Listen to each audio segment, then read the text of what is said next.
पुनियारा में नरेश मीणा की गिरफ्तारी के बाद उपद्रव का मामला, जिला कलेक्टर सौम्या झा ने दी मीडिया को जानकारी। घटना को लेकर दी है जानकारी। कहा है कि अब सरकारी संपत्ति का नहीं हुआ ज्यादा नुकसान। नरेश मीणा की नामांकन के खारिज होने को लेकर भी बोली डीएम सौम्या। कहा कि मुख्य निर्वाचन विभाग को भेजी जा चुकी है डिटेल रिपोर्ट। राज्य निर्वाचन विभाग तो उनको भी भेजी गई है रिपोर्ट। चालान पेश होने के बाद ही नियमानुसार नामांकन खारिज हो सकता है। नामांकन खारिज करने का जिला निर्वाचन को नहीं होता है अधिकार। नामांकन दाखिल के दौरान जांच में कमी होने पर ही प्रावधान है।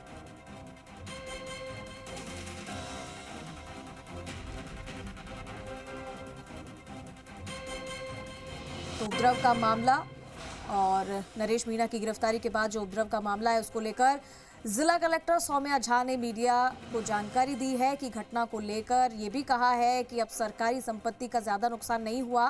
नरेश मीणा की नामांकन के खारिज होने को लेकर भी उन्होंने कहा कि मुख्य निर्वाचन विभाग को डिटेल में रिपोर्ट भेजी जा चुकी है। राज्य निर्वाचन विभाग को भी रिपोर्ट भेजी है और चालान पेश होने के बाद ही नियमानुसार नामांकन खारिज हो सकता है। यानी कि ये नियमानुसार ही चीजें होगी और नामांकन खारिज करने का जिला निर्वाचन को कोई अधिकार नहीं है। उन्होंने साफ कह दिया है नामांकन दाखिल के दौरान जांच में कमी होने पर ही प्रावधान है।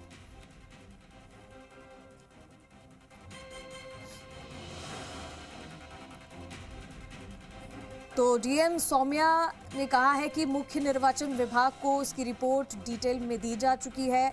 राज्य निर्वाचन विभाग को भी इसकी रिपोर्ट दी गई है और साथ ही उपद्रव के बाद जो ये बवाल हुआ था उसके बाद की ये पूरी घटना है। लेकिन अब उसको लेकर मीडिया को ये जानकारी दे दी गई है। कलेक्टर सौम्या झा ने जानकारी दी है मीडिया को और उन्होंने कहा कि संपत्ति, सरकारी संपत्ति का ज्यादा नुकसान नहीं हुआ है। नरेश मीणा की नामांकन के खारिज होने को लेकर भी उन्होंने कहा है कि मुख्य निर्वाचन विभाग को इसकी रिपोर्ट डिटेल में दी जा चुकी है और अब जो है चालान पेश होने के बाद ही नियमानुसार जो नामांकन है वो खारिज हो सकता है। जहाँ तक नॉमिनेशन की बात है तो किसी का कैंडिडेचर को रद्द करने की पावर हमारे पास नहीं होती है, वो ईसीआई के पास होती है। आरओ सिर्फ स्क्रूटनी के समय की जब नॉमिनेशन पेपर दिया जाता है तो उसके बाद जब स्क्रूटनी होती है तब क्वालिफिकेशन डिस्क्वालिफिकेशन देख के डिस्क्वालीफाई कर सकते हैं। उसके आगे यदि डिस्क्वालिफिकेशन है तो वो चुनाव आयोग के द्वारा होती है। परंतु हमने चुनाव आयोग को पूरी घटनाक्रम की स्थिति की एक बहुत ही डिटेल्ड रिपोर्ट 13 तारीख को ही भेज दी थी। सीओ साहब की भी चुनाव आयोग में हाईएस्ट स्तर पे बात हो गई थी। चुनाव आयोग भी अपने लेवल पे इसमें निर्णय लेगा। जहाँ तक सरकारी संपत्ति के आंकलन की बात है तो ज़्यादातर जो मानहानि जो हुई है वो ये देखा गया है कि 2 गाड़ियां हैं सरकारी जिसमें आग लगी हुई थी।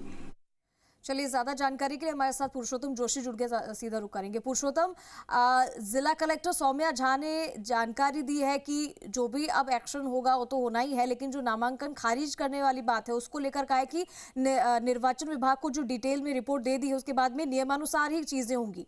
क्या जानकारी इसको लेकर? देखिए, बिल्कुल जिला कलेक्टर सौम्या झा ने जो पहले दिन जो 13 नवंबर को जो मतदान के दिन वॉयलेंस हुआ, जिस तरह से थप्पड़ कांड हुआ, उस पूरे मामले को लेकर राज्य निर्वाचन आयोग और मुख्य निर्वाचन आयोग दोनों को ही लिखित में शिकायत दे दी गई थी और उसके बाद पूरी डिटेल रिपोर्ट जो मांगी गई थी भारत सरकार और राज्य सरकार की ओर से वो भेज दी गई है। फिलहाल जो नामांकन रद्द वाली जो प्रक्रिया है उसको लेकर भी कलेक्टर ने कहा है कि जिस दौरान नामांकन दाखिल किया जाता है तभी दस्तावेजों के आधार पर नामांकन खारिज करने का अधिकार जिला निर्वाचन अधिकारी और टीम को होता है, राज्य निर्वाचन आयोग को होता है। लेकिन अब जब ये आपराधिक कृत्य हुआ है, जिस तरह वॉयलेंस हुआ है, उसके बाद अब जब पुलिस जो चालान पेश करेगी, जिन धाराओं में चालान पेश होगा, उसके बाद कोर्ट के आदेश से सब कुछ चीजें क्लियर हो पाएगी। इसी के बाद चीजें तस्वीरें साफ होगी। जी ठीक है। और ये कब तक हो सकता है? अगर नियम अनुसार भी बात कर रहे हैं हम चीजें होने की, तो नामांकन दाखिल दौरान जांच में कमी होने पर ही प्रावधान है, ऐसा कहा है। अधिकार है तो सिर्फ उसी को है। तो ये जो नामांकन खारिज भी होता है तो ये कब होता है? देखिए, बिल्कुल नामांकन खारिज करने की एक बड़ी लंबी प्रक्रिया नियमानुसार मानी जाती है। जब नामांकन दाखिल किया जाता है उसी दौरान अगर कोई दस्तावेज की कमी होती है या कुछ दस्तावेजों में हेरफेर पाया जाता है, तभी जो आरओ होता है जो वहाँ नामांकन के लिए रजिस्टर्ड होता है, उपखंड अधिकारी जो होता है, सहायक निर्वाचन अधिकारी, वो ही नामांकन खारिज करता है। उसके बाद जब नामांकन दाखिल हो जाता है, एक्सेप्ट हो जाता है, चुनाव होते हैं, उसके बाद ही जब अगर इस तरह की आपराधिक गतिविधियां होती है या इस तरह से बड़ा वायलेंस होता है या प्रशासनिक अधिकारियों के साथ मारपीट की घटनाएं होती है, उसके बाद पुलिस जो चालान पेश करती है, जब कोर्ट जो आदेश देता है, उस कोर्ट के आदेशों की पालना के बाद ही राज्य निर्वाचन आयोग या मुख्य निर्वाचन आयोग वो ही नामांकन खारिज कर सकता है।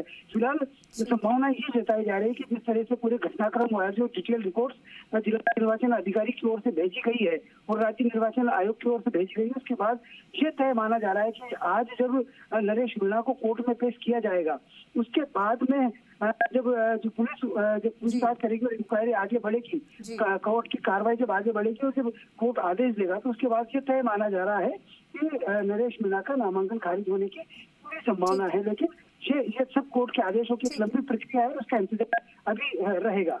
ठीक है पुरुषोत्तम, बहुत शुक्रिया आपका इस तमाम जानकारी के लिए।